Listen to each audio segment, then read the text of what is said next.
दोस्तों नमस्कार, मेरा नाम है सर्वेश कुमार। गाजा पट्टी और इजराइल के बीच चला आ रहा संघर्ष आधुनिक इतिहास के सबसे जटिल और लंबे समय तक चलने वाले विवादों में से एक है। यह केवल दो भूभागों का युद्ध नहीं, बल्कि धर्म, पहचान, जमीन और राजनीति का ऐसा संग्राम है जिसने हजारों लोगों की जान ली है और लाखों लोगों को बेघर कर दिया है।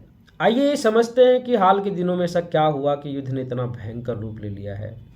इससे पहले हम आगे बढ़े, मैं आपको बता दूं कि एक युद्ध तो ज़मीन पर चल रहा है, दूसरा युद्ध सोशल मीडिया पर चल रहा है। दोनों ही साइड अपना पक्ष रखने की कोशिश कर रहे हैं, दोनों ही साइड अपना अपना तर्क देते हैं और अपने को सही बताने की कोशिश करते हैं। अक्टूबर 2023 में हमास द्वारा इजराइल पर अचानक हमला किया गया, जिसमें 1200 से अधिक इजरायली नागरिक मारे गए और 58 नागरिक बंदी बनाए गए। इस वीडियो को देखिए, इसमें आपको समझ आएगा कि इजराइल का पक्ष वो क्या कहता है। More than 600 days ago, Hamas launched its war, murdering, raping, and kidnapping hundreds of innocent Israelis. Hamas continues to hold 58 hostages in brutal captivity. Since then, Hamas has been rearming and planning more attacks.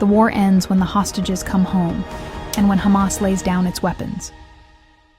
Israel ने Gaza पर बड़ा सैन्य हमला किया। Gaza में हजारों नागरिकों की मौत हुई, लाखों विस्थापित हुए। यह युद्ध मानवीय संकट में बदल गया, जिसमें अस्पताल, स्कूल और सड़क स्थल भी सुरक्षित नहीं रहे। मानवीय त्रासदी चरम पर है। गाजा में भोजन, पानी, बिजली और दवाओं की भारी कमी है। ये वीडियो देखिए जो गाजा के हालात दिखाता है। Israeli missiles have destroyed the intensive care unit and surgery department of the only hospital still functioning in Gaza City.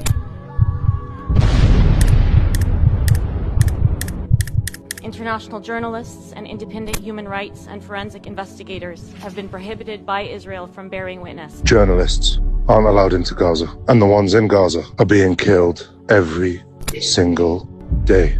The only voices to tell the story are international doctors. My blood is not more important than those children's blood in Gaza, and just because I have a blue passport that says Australian on it doesn't mean that I'm more worthy of living than those children. 200-bed hospital. There were 20,000 people living on the hospital grounds. In Gaza, I operated in hospitals without sterility, electricity, or anesthetics. I was cutting children's chests open with no analgesia on the streets of Gaza. There's no running water, no sanitation, no electricity, obviously. No kid gets shot twice by mistake by a sniper. Not only are doctors treating the wounded, but they are also there to bear witness. Some at the halls of power, others reporting on the ground, and others on mainstream media telling their story. My patients were 6-year-olds with shrapnels in their heart and bullets in their brains, and pregnant women whose pelvises had been obliterated and their fetuses cut. ये video बहुत ही हृदय विदारक है। Israel ने Gaza को चारों तरफ से घेर रखा है, एक ब्लॉकेड कर रखा है। आइए इस ब्लॉकेड के बैकग्राउंड को समझते हैं। 2006 में हमास ने फिलिस्तीनी चुनाव जीता। 2007 में हमास ने गाजा पर पूरा नियंत्रण कर लिया। इजराइल ने इसे आतंकवादी संगठन मानते हुए गाजा की सीमाएं सील कर दी। तब से गाजा को एक तरह से खुले आकाश के नीचे की जेल कहा जाता है। ये ब्लॉकेड के मुख्य पॉइंट क्या हैं, इनको समझ लेते हैं। जल, थल और वायु मार्ग की सीमाएं गाजा के चारों ओर इजराइल की कड़ी निगरानी है। समुद्र में मछुआरे सीमित दूरी तक ही जा सकते हैं और हवाई यात्रा पूरी तरह से प्रतिबंधित है। सामग्री की सीमित आपूर्ति, ईंधन, निर्माण सामग्री, दवाइयाँ, इलेक्ट्रॉनिक्स आदि पर भारी प्रतिबंध है। केवल सीमित मात्रा में अनिवार्य वस्तुएं इजराइल की अनुमति से ही गाजा में जा सकती हैं। लोगों की आवाजाही पर पूरी तरह से रोक है। गाजा से बाहर निकलना बहुत कठिन है। केवल गंभीर मामलों में मेडिकल या मानवीय परमिट मिलते हैं। इस ब्लॉकेड के आखिर प्रभाव क्या हैं? गाजा पे इसका क्या प्रभाव पड़ रहा है? अस्पतालों में दवाइयों की भारी कमी हो जाती है। बिजली कुछ घंटों तक ही मिलती है। आर्थिक तबाही मची हुई है। बेरोजगारी 45% से अधिक। व्यापार और निर्माण कार्य ठप हैं। लगातार हिंसा और बंदी माहौल में बच्चों और युवाओं पर गहरा प्रभाव पड़ता है। युद्ध में नष्ट हुए इलाकों को दोबारा बनाने में बहुत मुश्किल होती है, क्योंकि निर्माण सामग्री आने नहीं दी जाती है। आखिर इजराइल इस ब्लॉकेड का क्या कारण बताता है? इजराइल कहता है कि ये घेराबंदी सुरक्षा कारणों से की गई है ताकि हमास को हथियार, रॉकेट और सुरंगें बनाने से रोका जा सके। उनका तर्क यह भी है कि यदि गाज़ा से आतंकवादी गतिविधियां बंद हो जाएं तो वो घेराबंदी हटा भी सकते हैं। इस वीडियो को देखिए, इजराइल क्या कहता है, इस ब्लॉकेड के बारे में क्या समझाता है। This is how you deliver aid without empowering terror. 4 humanitarian aid centers have been established across Gaza in a U.S.-led initiative supported by Israel.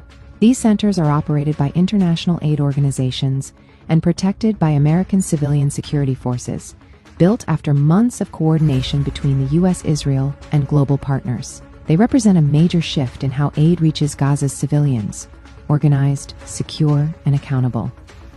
Unlike previous efforts, this model is already proving more effective at delivering aid and keeping it out of Hamas's hands. For the first time, assistance is being distributed at scale while staying out of the hands of Hamas. Aid to the people, not to Hamas. में यह है, मैंने सोचा कि 3 तरफ से तो Israel ने गाज़ा को घेरा हुआ है, तो मिस्र क्यों नहीं हेल्प करता गाज़ा की? वो तो मित्र है गाज़ा का। इस जानकारी को जब मैंने चैट जीपीटी से मांगा तो मुझे क्या जवाब मिला। मिस्र ने गाज़ा के साथ अपनी सीमाएं, जो राफा नाम की सीमा है, उसको कई कारणों से बंद कर रखा है। शरणार्थियों की स्थायी पुनर्वास का डर है। मिस्र को आशंका है कि अगर वह राफा सीमा को पूरी तरह से खोलता है तो गाज़ा से बड़ी संख्या में फिलिस्तीनी नागरिक मिस्र के सिनाई क्षेत्र में शरण ले सकते हैं।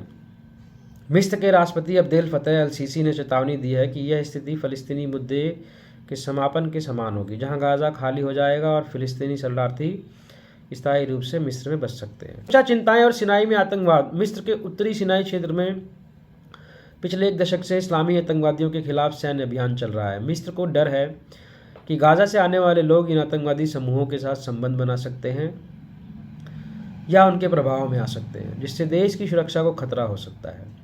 मिस्र ने हमेशा गाज़ा संकट में मध्यस्थ की भूमिका निभाई है, लेकिन वह अपनी संप्रभुता और सुरक्षा के साथ समझौता नहीं करना चाहता। मिस्र ने स्पष्ट किया है कि वह गाज़ा से बड़े पैमाने पर लोगों के पलायन की अनुमति नहीं देगा, क्योंकि यह फिलिस्तीनी मुद्दे के समाधान के लिए हानिकारक हो सकता है। संयुक्त राष्ट्र और मानवाधिकार संगठन इस घेराबंदी को सामूहिक सजा मानते हैं, जो अंतर्राष्ट्रीय कानूनों का उल्लंघन है। कई देशों और संगठनों ने घेराबंदी हटाने की मांग की है। अंतर्राष्ट्रीय समुदाय युद्ध विराम की मांग कर रहा है, लेकिन अब तक कोई स्थायी समाधान नहीं निकल सका है। इजराइल कहता है कि जब तक हमास का सफाया नहीं होता वह पीछे नहीं हटेगा। वहीं फिलिस्तीनी पक्ष अंतर्राष्ट्रीय न्याय और स्वतंत्रता की मांग कर रहा है।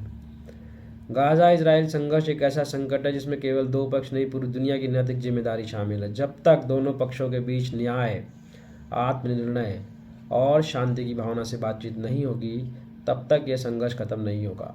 यह समय है कि अंतर्राष्ट्रीय समुदाय, विशेषकर संयुक्त राष्ट्र और प्रभावशाली देश, निष्पक्षता और इंसानियत के आधार पर इस युद्ध का शांतिपूर्ण समाधान निकालने की दिशा में आगे बढ़े।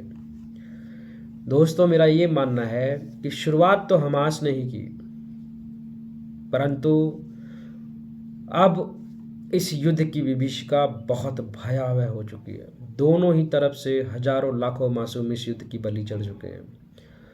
लोग भूखों मर रहे हैं, लेकिन ये भी समझना होगा कि जो देश अपनी ज़मीन को आतंकवादियों को उपयोग करने देगा, उसको कभी न कभी उसका भुगतान भी करना पड़ेगा। हमारा भी एक पड़ोसी देश है जो यही गलती कर रहा है, अपनी देश की ज़मीन को आतंकवादियों के यूज़ करने देता है। वीडियो और विजुअल जो दोनों तरफ से आते हैं बहुत ही हृदय विदारक है। अब बस करो, भगवान के लिए बस करो, संधि कर लो, कोई रास्ता निकालो और रोक दो इस युद्ध को। विश्व पटल पर जो उथल पुथल मची हुई है, मुझे तो ऐसा लगता है कभी कि वर्ल्ड वॉर 3 के मुहाने पे खड़ा है। किसी भी देश की एक छोटी सी गलती मानव जाति को बहुत भारी पड़ने वाली है। धन्यवाद दोस्तों, स्वस्थ रहें, मस्त रहें।